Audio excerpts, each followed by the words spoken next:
Yeah. Okay, someone's after taking. Yeah, hit it there, Bridget. Thanks.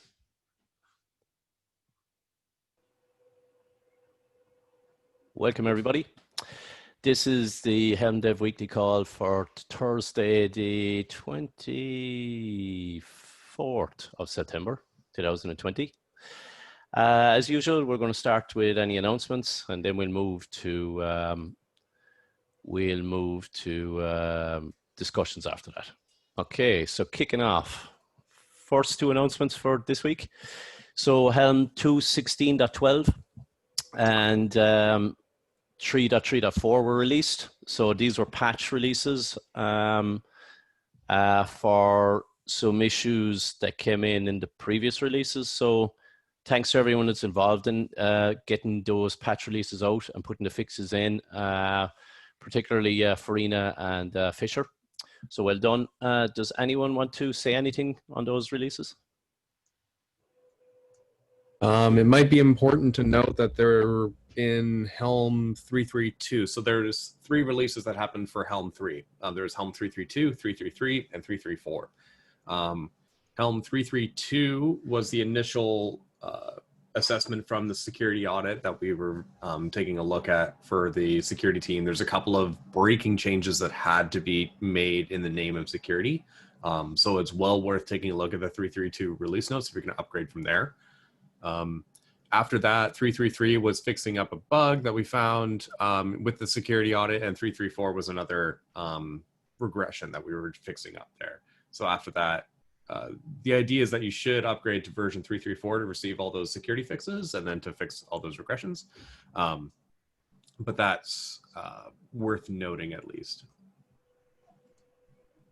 Okay, so really the suggestion is to get up to your 3.3.4 and your 2.16.12, in other words.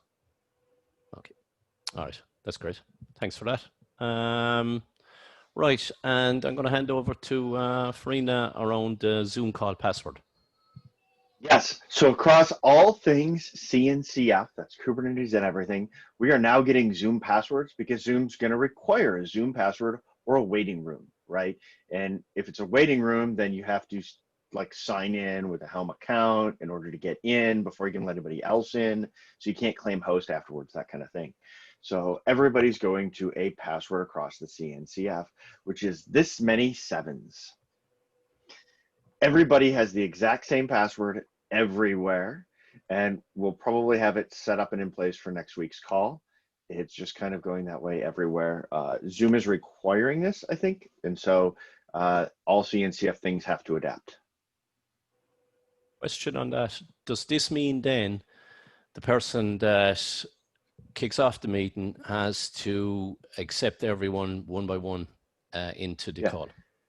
Or that's the alternative. So we'll have the password and we'll note it everywhere and share it all over the place. We'll update the docs and everything. Amy has been going through each of the projects after they have their call this week and then going through and making those changes. I'll probably help her with this one to make sure all the touch points are hit, but she's waiting till calls are done and then either doing it herself or having somebody in the project do it. So that's it. I wanted to announce next week, look forward to the password. Okay, it's pretty exciting. Can't wait. I'm telling you, they missed out on an opportunity. I keep trying to tell them they should have made it 8675309, but nobody will do that.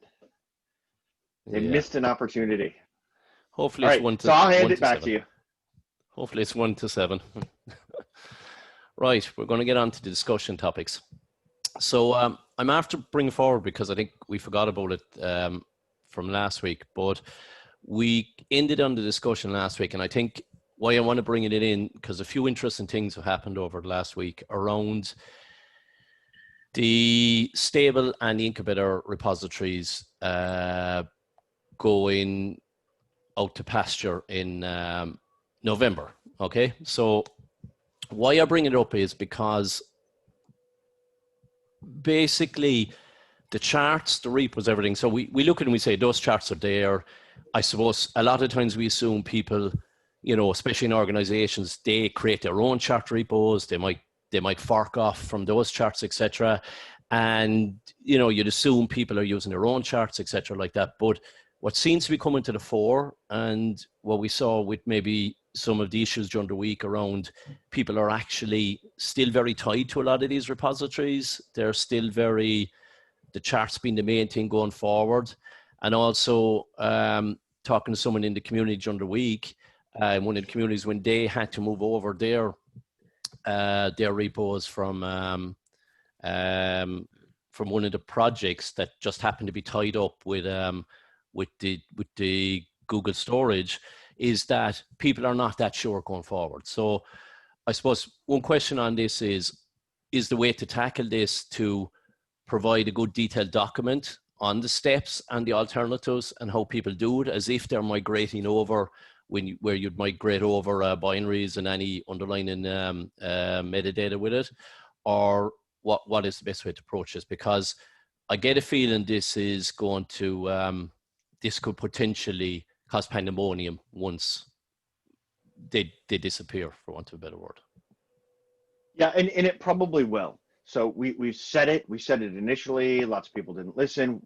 We have to probably spend the month of October pushing everybody to migrate with a big major campaign during October.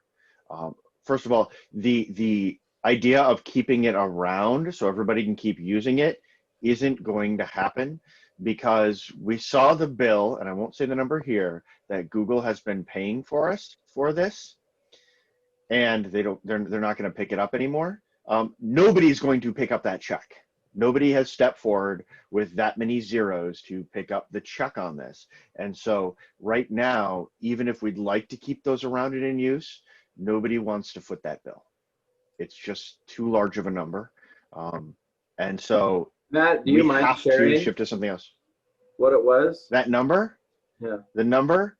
I mean, what was the number? I mean, I don't want to, but we'll say, I don't know if I should, but we'll just say that nobody wants to pick up something with that many zeros. It shocked all of us, the amount of bandwidth being used every month in a single location, and we immediately knew that it wasn't going to happen, even though I've engaged with the CNCF on it. So I think it's large.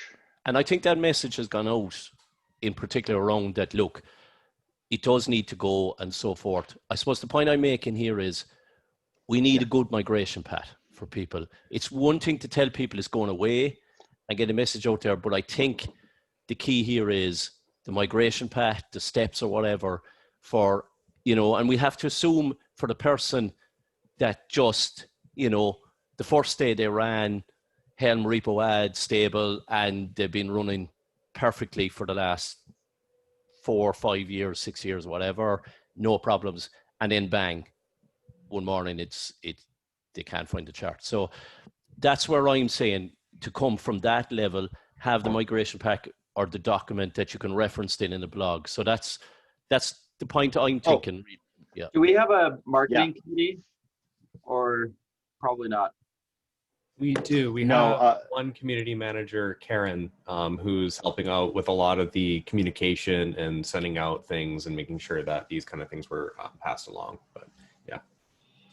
I mean, given the decision is essentially this is happening, then it's a mitigation after that. So if there's a separate marketing committee meeting, I think maybe that's something that we could take to come up with a lot of communication. But the thing that we need to make sure that is super crystal clear from this group is this is the correct path. And then the marketing committee can go and we can focus on, okay, let's go get that message over and make sure everybody hears it. Yeah. Okay. Yeah. So one of the things that'll be coming out soon though is Helm 2.17. And Helm 2.17 is the point where we will have a flag to disable automatically adding the stable and incubator, so they can pass in a flag in their CI jobs and it won't add it anymore. So at least they won't error out automatically on Helm init for Helm v2. It'll also let them get the tiller container images from another location, which is going to be the GitHub container repository. We've settled on that. The images will be in Docker Hub and Quay as well, but our primary point will be the GitHub container repository. Lazy lookup, does this affect Helm releases as well, or only charts? What do you mean, Helm releases? If the buckets go away, we store Helm releases in buckets also with Google. We moved to get.helm.sh, which is in Azure. But the old You already download moved that? location, Okay. Great. yeah, the old download location will go away. It's been deprecated for a while. But if somebody's still automatically pulling from there, yes, that will go away as well. Okay. Oh yeah, that's right. Fisher did that, right? Yep. Yeah, Yep. That's these days our big cost as a project. we've removed any links or references to that old bucket, and we've replaced them with get.helm.sh. So the hope is that a very large percentage of the user base over the last year and a half have moved over to that new system, but it is very unlikely, as Farina has mentioned, that other people are quite likely still using that old Google Cloud Storage bucket. The nice thing, though, is that we have a good, clean migration path for them. And we have a blog post to mention to them and everything else. So that communication's already been shared and done and mentioned, but it's worth pointing out as well. Some people don't upgrade. Oh, go ahead. The cost is in the images, not the charts, right? Because the charts are like, whatever, like 2K. No, so here's probably the large part of the cost. Every time you run Helm init, it adds the stable repository and downloads the index.yaml file for the repository. Every time every CI system runs Helm init, it pulls down the index.yaml file for the stable repository, which right now is on the order of 8 megs. So when all these CI systems are constantly running things, and if we look at the downloads for Helm and the, some of the stuff we've been able to graph on it, we see that you can see hot spots where Helm downloads happen, and you can trace them to certain public cloud provider data centers where people are running all their CI stuff, so the CI services run out of. And so we know. Apologizes on behalf of the CI people.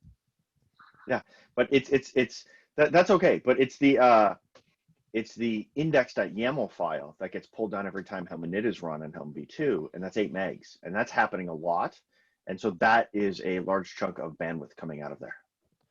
Okay, so I'm going to pull it in here in this conversation, take it offline on the cost aspect of it, because I think cost is out of the equation now. It's these storage areas are going. Yeah. As Fisher said, there's a nice migration path around the binary, the releases and so forth, and the updates he's done around the scripts there, which are a very good job. So I'm looking for someone who's going to take maybe control of the migration path for the charts, because I think that's kind of the node we have at the moment. Yeah, I'm personally happy to help with that. I'm also happy to collaborate with others too, but happy to continue focusing there. I'll work with you on that, Scott. I'll work with you on that. Okay. We're both charts maintainers, so it's our thing we should handle. Okay, that's great, because and then I think after that, then, as someone said, we can bring the media aspect of it afterwards, the blogs or whatever, to get that message out, because you can reference that migration path then, and you have everything goes full circle. Okay, so thanks, Martin. Real quick, thank you for bringing this up. Where can we continue the discussion? Because I do have concerns about trusting where I'm going to get my charts as a user. So I would like to continue discussion elsewhere. Right. Not going to pass the ball here, but I would say the chart dev meeting, which is on what day of the week? That meeting's dead. Oh, dead. Right. Sorry. I was going to bring up, we need to remove that from the Helm calendar as well. And I was waiting for the last year and a half to attend, and yeah. All right. I would say let's continue this in the Helm charts Slack, because then the conversation is in a public channel, so other people who have this can jump on that conversation as well. You'd rather have it live than in an issue? Or we could have it in an issue as well if you want to file an issue over on the charts repository. That's another good option because it can happen asynchronously over there. Okay, I'll start that off if there's nothing already. Thank you. All right, good question, Mark. Thanks, Matt, for filling in on that. Okay, back over to Mark. Deferred from last week, HIP 002 around having fixed release dates. All right, so HIP 002 is in a point that has gotten a couple of looks good to me. Basically, it's about setting the date for the next release. There's a couple of open issues, but I think we're getting close to an agreement. I don't know what the next steps would be. It's about, I think we need to agree on a date, set it for the next release, publish it, but that's really up to, you know, I'm not doing the release, I'm not, so. Who would like to suggest a date for the next release, which I believe is 3.4? Or is it too early to discuss that? So I'm not ready to discuss it because we couple it to Kubernetes are we coupling it to Kubernetes 120 then? Or are we going to couple it to something off of 119? Do we have one that's after 119?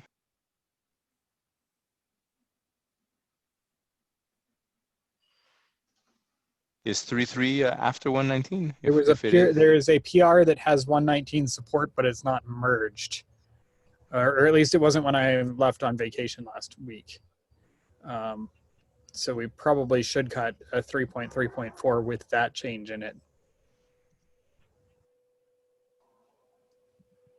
So Farina's point about following Kubernetes, the HIP does mention that. So we wanted to align against the quarterly, was it quarterly releases of Kubernetes or 3 to 4 months?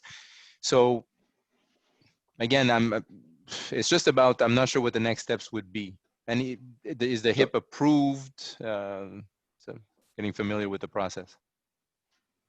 So let's start with the approval of the HIP. I don't think we're going to set on a date today, just because I know I personally couldn't agree with the date because we probably do need to couple one with 119, but I don't know how close we are to actually being able to cut that, whether that's something we could cut next week or whether that's something that's 2 or 3 weeks away. I'm unfortunately not prepared. This first one is going to be a little loose. And then we could probably figure out something better around 120 because we know the release cycle dates for that. And so let's push the date off to something in parallel or asynchronous outside of this meeting. But what's the approval process? Fisher, you wrote the process for how do we handle this. What is the approval process for this now? The process is wherever the HIP is most relevant to project maintainers, any of the project maintainers can go and approve these. Org maintainers can, of course, if there's something that's cross-cutting, can kind of resolve issues as per governance, but otherwise it kind of relies on the core maintainers of whoever project is most relevant to the HIP to go and do that. Other project maintainers can weigh on it, but so really it's kind of like the same as Helm, where you need 2 project maintainers to go and review and approve it. You need just 2, or because it's a decision, do you need a majority? I think it's just 2 because you're just doing a draft of the first thing. When it becomes a final review, I think that one would require a majority, but I don't believe that part has been documented, or I haven't got that part figured out yet because we don't have any HIPs in a final state yet. So we haven't really come to a decision on that. Okay, I suggest we continue the discussion in the HIP to not take too much time. Yeah, because I just would like to add as well, what happens in the scenario where, you know, we end up cutting a couple of releases, you know, because we have to, you know, rather than waiting for the set period, do we then cut again at that period? So there's a few little things like that as well that, you know, that just to answer that quick, Martin, I think the HIP specifies that if you're forced to do a release within a week of the planned release, it would count. If it's not, then you'd have, and a week is something we should discuss and agree on. Okay, all right, I'll try and take a look at it. Sorry, I haven't had time in the last one. Okay, so just before we move on to the next topic, thank you very much to Bridget for doing the notes today, triage from Farina during the week, and I'd like to know who would like to volunteer for moderator for next week. I haven't done it. Oh, Mark, did you want to do it? Because it's one of the things you can do. I've done it. If it helps, sure, but I've done it a lot of times, so I don't want to step on your toes. Sure, I saw I'll go ahead. Adam's and do it. I haven't hand done and it I in a saw while. Farina's hand. Sorry, Okay. are we having a All right. cage Adam, match? you're not speaking up. It's a cage match. I think because Adam didn't speak up here, well, the rest of us talked it out. We should give this to Adam. Who would like to? Scott, you wanna do notes next time? And, I will. Thanks, Awesome. And Bridget. who would like to do issue triage? Issues. Everyone, obviously, but I mean, who would like to I be can the do it main again. person? Okay. You're welcome. Thank And you for- by the way, Fisher, because I'm doing issue triage, you can skip it for the week. You can totally Yeah, skip it if I've you been- want for the week. I've been self-assigning myself issue triage for a couple of weeks. I'm going to step down for a week or so and give myself a bit of a break. Okay, folks, thanks very much for that. And thanks for the good work with Fisher around a lot of those issues and reviews in the last few weeks and months. So we're now going to jump over to Bridget around security patches that have led to unexpected problems. And I suppose, how do we mitigate this? You know, last week was one of those situations where you couldn't make it up. You know, it came out of the blue. Things can happen. So do you want to take it away there, Bridget? Yeah, I just wanted to point to that community issue where there's ongoing discussion about a security announcement list, is moving forward with getting that list from the CNCF and getting people who are presumably vetted to not be black hats. I don't really know how that works. Adam's wearing a black hat right now. So, but yeah, like, is that our move, our step forward to like get that? Everyone puts on their black hats. It's wonderful. We don't need a ton of time on this. So, I just want to make sure we do the next step. So I said I would take this. We could probably assign it to me. I started to chase this down already. So I would have loved to have the CNCF handle vetting. But you know what they did? They said, we will totally fail at it. And they gave this wonderful explanation on how they don't have the setup to vet folks. And they pointed me to Kubernetes and Harbor, which have processes for vetting. I've already read through the Kubernetes ones, and I was going to reach out to Michael to get a little more insight on the Harbor stuff, but that's something we'll probably have to manage ourselves. They will help us, the CNCF will help us set up lists to do this, but it's something we will need to manage and provide that oversight. Kubernetes has a way where somebody on the list, in addition to a bunch of other criteria, has to vouch for you. And so they do a human-to-human vouching for other people to be on that list, and you can end up getting kicked off too for bad behavior. And that's all documented in their stuff. So we'll probably need to create some kind of policy and everything around that. Is there any way we can piggyback off their list and be like, oh, you have to be on the Helm list, and then we have like a sub section of that list or something that we can use? Off the Kubernetes list? Yeah. Maybe, but we're also going to have probably different users, because they require people to be things like certified distributions, and certified distributions that are not a rebuild of another distribution, right? And so there's stuff's around there. So take somebody like ACR or JFrog, who's providing container registries, and they're not going to fall into somebody who can be on that list, right? So we couldn't piggyback off of that. And so we're going to need, because we're sufficiently different, we're probably going to need a slightly different setup. And like they say, no downstream projects. ACR is totally a downstream project, but they would have benefited from being on this and being able to check because of the repository integration, right? So we're going to end up having enough of a different set of criteria that we're probably going to have to manage our own setup.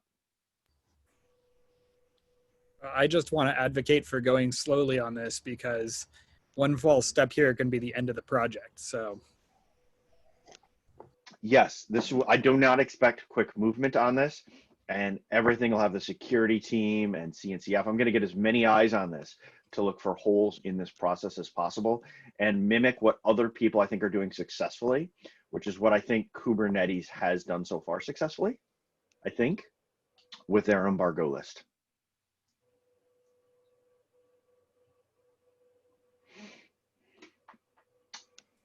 Okay. Okay, so we'll need to, I think, revisit this over the next couple of weeks. Months. Next Months. couple of months. Okay, let's This go. ain't moving that fast. I'm thinking on days and hours here, but yeah, let's go. Let's go with months. Okay, so let's revisit this at, we'll say, certain stages over the next couple of months. Okay. I'm just briefly going to jump over to, because I see Karen's on the call and she has two things and I know one of them is due soon. So I'll hand over to you, Karen, rather than reading out what's in there. Sure. So CNCF has reached out and asked if we have a good end user story that they can highlight during the KubeCon keynotes, focused on like graduated projects. So you don't need an answer right now. I think just kind of wanted to plant the seed, and if anyone comes up with something, let me know. I don't think we need to provide full details or anything right now. It's just whether or not like they're going to include something that we submit. Cool. So, okay, I think that's the first item. And then the second item is I've been chatting with Matt Butcher, and we are working with CNCF on doing a Helm V2 to V3 hands-on workshop. So the plan is for this to be like a official CNCF event. They haven't done a workshop per se before, but it would be, you know, to the same capacity that we did Helm Summit and like how like Envoy does EnvoyCon. So it'll be an official event with them on their website, and they're helping with the logistics and all of that since we're a graduated project. So as of right now, the tentative date is October 21st. There are some events going on before then, and we also wanted to get it in before support for V2 ends and also before KubeCon. So it's kind of why we settled on that date. And as of right now, we are thinking of doing like 2 presentations and then a hands-on workshop, but this would probably just be like a half-day thing, like from like 9 to 1:30 is kind of the projected timeline. And then I guess the main ask for me right now is to get a survey of who can help. I think the main thing that we'll need help with is just having people who can help with the workshop portion. We are going to be using the Zoom webinar platform, so there's the opportunity to do breakout rooms. So it'd be really great if we could get any maintainers to kind of just have more, not one-on-one attention, but like, you know, break it up a bit. And I think the minimum amount of people we want to do this with is 100, but ideally more. But again, that's dependent on people being able to help. So that's where I'm at. Butcher, do you have anything to add? Okay. And then it's not a big ask. It's not a lot of work to do these kinds of things. It's very easy. Would it be worth, Karen, would it be worth maybe putting a document somewhere so we can stick our names on? I don't mind helping out. I know a small bit about the migration, so so maybe it's worth putting a doc up there. And I suppose, would the idea be more hands on deck? So we, like, it's literally go in there, we all help out, have a bit of fun maybe. Obviously we can't all meet up and drink orange and eat crisps, but yeah, I suppose we can have a bit of fun. Yeah, so I'll work with Matt Butcher on kind of like figuring out who can help with the content stuff. But then as for everyone else, I think, yeah, like you said, it's more kind of just like showing up and, you know, helping answer questions for people while you're there if we do breakouts. And then so I think this bit is probably going to be tied to how many attendees we can have. Originally, we wanted to make this free because it's right, like it makes sense, right? I think it should be free. The only thing that CNCF came back to us with was that if we do 100 people and it's free, you know, because of limited support that we'll have if we don't get a good amount of people to help out, is that then people might flake, and then it's going to suck because like it will have been limited, and then people will have signed up when other people would have wanted to join. So I'm wondering if we can get a good amount of people to help out support wise, if we up that number, if then it makes it okay that it's free. I don't know if that makes sense. Anyways, I'm just really trying to get you all to help. So yeah, I will make a doc. I will drop it into the meeting in a few minutes. And I think that's it for me. If anyone has questions, let me know. If you're interested in presenting as well, let me know. But yeah, the main focus here is just to drive that migration message. So hopefully that will help a bit. I think that's a great idea. Hopefully it can be free. And why I say that is we want people to migrate. We shouldn't think it's exclusive isn't the word, but you know, I don't think there should be a cost on it. I don't understand the logistics of organizations. So yeah, I think it's just to give some people some reason to show up. I mean, she suggested doing like $20, so that's not too hindering, I hope. But even then, it's like I would still like it to be free. Yeah. Yeah. Who do we need to bug to make it free? Well, I mean, I think it's more of, we can do it free if we want. It's just, I think her point of like people flaking is still valid. And it's like, we either accept that or we up the attendee count high enough where we still feel like it's worth it if people drop, right? Yeah. So it's like, if people pay $1 for something, they're more likely to show than if they pay nothing. You get a higher percentage turnout because they've invested in it. Yeah. Okay. So I get that. Okay. We've actually done these before where we'll refund people when they show up. So it doesn't cost anything. All right. Okay. And so then if there's a charge for attendees, people who help out will be free. So there you go. So it's worth helping out. Okay. And I think people who present should not be named Matt. So that way they see there's more diversity in our project than people named Matt. There's a lack of, I agree with that one. There's a lack of diversity, and I am not being named Matt. I don't care. All right. Staying with the name I have. Well, the Matts also talk too much in public. Okay, sorry, we're over time. And sorry to who was next. I think Bridget, you were next with I've lost my train of thought. I don't know where you. I think that the stuff in here we can probably talk about offline. Okay. The last few things. Or else we can push it to next week if you want, Bridget. Okay. Yep, I'll put them next week. All right, folks. Thanks for everyone for joining. You are now on the eve of the weekend, so go forth and enjoy. And remember, Friday is the end of the road. Okay. Thanks, folks. See you next week. Bye.